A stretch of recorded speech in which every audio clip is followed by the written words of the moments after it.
hoping that you all will be able to hear me because I'm right behind the camera right now, so the voice and sound is good, but a lot of times when I'm teaching in front, it's harder. So I'm going to try to make sure that my voice is inflected. We're just going to move, breathe for 5 minutes, and then go from there. So I'm going to go get in the front of the camera now. So it's Halen, go get in the front of the camera. Can you sit down? Okay. So whether you are joining us right now or going to join us for 5 minutes or whatever it is, you can be seated or standing or sitting on a chair. We're going to do actually 5 minutes of just breathing and chair yoga, and then a few exercises, tips. Like this. Okay. No, you're going to do what I say. So when you are ready, you can put your hands in a comfortable place. Take a few deep breaths to yourself to get grounded and centered at this moment for 5 minutes. You can slowly drift your eyes closed, put your hands, at your side. They can be resting on your lap. They can be up if you want them to, or they can just be wherever you are most comfortable. And then make sure that your core is in, that you're sitting tall and strong, that your shoulders are back and down, but not out like this. You don't want to be hyperextending in your back.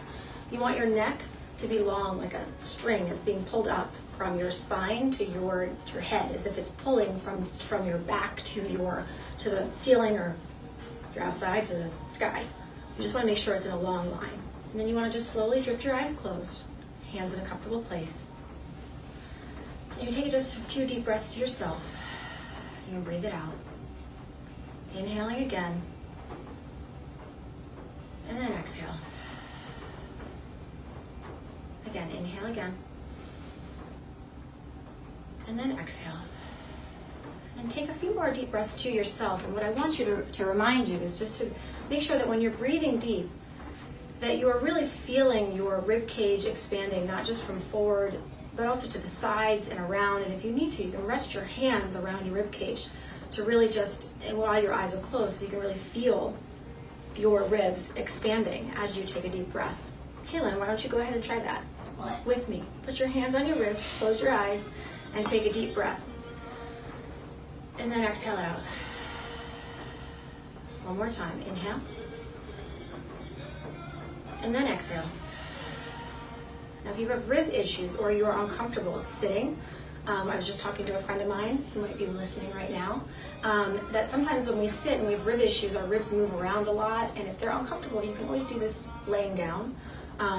Sometimes when I breathe in really deep, it causes more of a spasm in my spine and around my ribs. So if you're uncomfortable at all sitting upright, you can adjust yourself. You don't have to breathe in as deep. You can lay down on the ground. You just want to be mindful of your comfort zone and do whatever you are most comfortable. I think it's important to also make sure that I tell everybody that this is at your own discretion and your risk. This is not a need to do or have to do. This is just a way to come together to move for 5 minutes.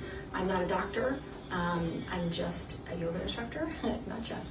And I'm a certified health education specialist and the executive director and founder of EDS Wellness. And we're here just to move. But I can't see you all, you can see me. And we're just gonna work together for 5 minutes. So we were breathing, I just make sure I say that.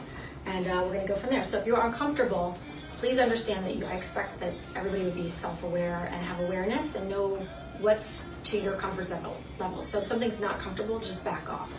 So with your eyes slowly drift to close, focusing again more on where you are. Halen, why don't you join us with your legs? Crisscross applesauce, baby. Okay. Oh, it's in No, that's not proper sleep. So then if you have children and you see them doing positions that are kind of like that, and it's not necessarily proper alignment. Now, a lot of us that are hypermobile will get into these weird positions of sitting because that's what's comfortable for us, but that's not what's best for our body.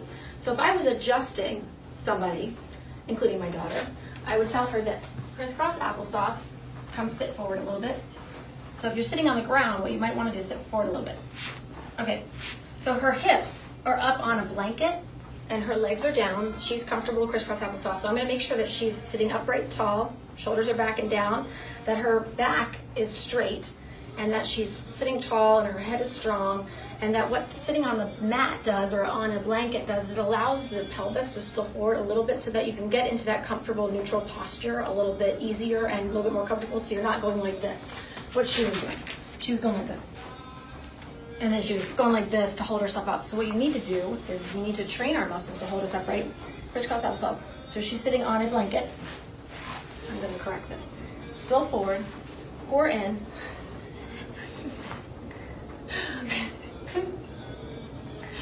Okay, core in, shoulders tall and strong, neck in neutral alignment, sitting up, and then your core is in. It's allowing your pelvis to spill forward, but there's no hyperextension. How are you feeling, Haley? You feeling supported? Yeah. You're not hanging in your joints? No. Okay, sit like that. I want you to sit like that. Now put your hands on your wrist, on your lap where you're comfortable. Slowly drift your eyes closed. You're in great, you're in proper alignment. So your neck is not hyperextended, your back is not hyperextended. Good job. Okay. So while you're sitting there, you can slowly take your hands to the side, maybe do a full shoulder rolls, a few shoulder rolls, however you are comfortable. You're rolling forward or back, rolling back again, and then put it back to neutral. And together, arms to the side, shoulders back and down. You can keep your eyes closed or open. We're going to inhale, arms up. Inhale, arms up. Not so fast. Exhale, arms down. Inhale, arms up. Exhale, arms down. Let's do that one more time. Inhale, arms up. And then when you're at the top of your reach, I want you to interlace your hands if you can, and then just kind of slowly, just kind of go a little bit side to side, not hyperextending, just side to side. This is what we call a good morning stretch. Just kind of like you're really just waking up in the morning. If your hands go numb like mine, just bring them down. Just slightly side to side, and then bring them down. And then do a few more shoulder rolls. A few more shoulder rolls. All right. And if you want, you can kind of slightly bend your neck to your side. Now, if you've had neck injuries or if you've had surgery, I would definitely make sure that you ask a doctor before you do anything new. That should be a rule for anybody. If you've never done anything, you always want to do something, make sure that you asked your PT or your provider before starting anything new. But if you're comfortable and you know that you're comfortable, you can kind of just slightly bend your neck to the side, maybe about 5, 10 degrees, 15 degrees, and then bend it back. No, not that way. Bend it back to the left. We don't want hyperextension in the back of the neck. So we're just bending. But that's how you do a back handspring. You're like, we're not talking back handspring right now. Back handspring I'm not agreeing with. So we're bending right to the side, 15 degrees, and then left. Making sure you're still breathing. Bend to the right. And then bend back to the left. And then do a few more shoulder rolls. You doing shoulder rolls? Yeah. All right. And then make your shoulders in neutral alignment. We're going to start with the legs. We're going to do a couple heel pumps. If you're standing, you can do them standing. If you're sitting, you might want to stand up. If you're sitting in a chair, you can just do them in a chair. So we're just going to do a couple heel pumps, get the blood flowing in our leg. And then down. And I think that's our just 5 minutes for today. We're going to talk real quickly about rib positioning real quick and also what you can do. So let me just refresh the page. So I did a little bit of this on the floor, but I know some of us sit in a chair. And so if you're sitting in a chair, if you can get an exercise ball and sit at your desk, that's always a good thing. I still am comfortable in an exercise ball or even sitting at a desk. I sit on the floor quite a bit, which has its own thing. So if you're sitting, one of the things you want to make sure that you're doing is that your feet are comfortably down, and that they're supported, that your knees are over the ankle too. Just like if you were doing a lunge or anything, you want to make sure that your knees are not in crazy kind of positioning either. And that you're sitting and that you're, let's see how I would describe this. You want to make sure that you're not going like this and that you're not going like this. And that there's just a sweet spot and it takes a little, oh no, you don't want to sit on that, babe. That's not an exercise ball. Or like not for this. Just sit on the floor, you can sit on the floor. So you want to make sure there's a sweet spot, and sometimes it takes a little bit for each of us to get used to and to find. But if you are putting your hand on your stomach and you put your other hand on your back, sometimes I find that kind of helps kind of figure out these little positioning and you can feel it. So you want to make sure that your shoulders are back and down, like I was saying. You're not, so your shoulders are back and down.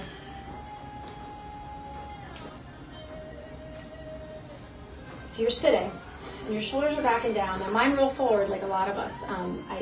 Everybody always tells me to fix my shoulders. Well, it's easier said than done when they literally just naturally roll forward, even when I feel like I'm sitting upright. So if you're sitting, shoulders are back and down, neck is in neutral alignment, your head is long and strong, is in length with the spine or in the line with the spine. I'm not going like this. I'm backing down, but I'm not feeling like this. My shoulders are backing down. My neck is straight in line with my spine. My ribs are not thrusted forward. This is a rib thrust. You want to make sure that your shoulders are backing down, but your ribs are also not thrusted forward. And that you can sometimes put your hands here on your stomach and on your back. And you want to make sure that you're not like this, you're not hyperextending in your back, but you're also not like this where then you're curling. So there's a sweet spot, and sometimes it takes a little bit for each of us to figure out. But once we find that sweet spot, it actually makes positioning and sitting a lot better and more comfortable, and it allows us to sit for longer and train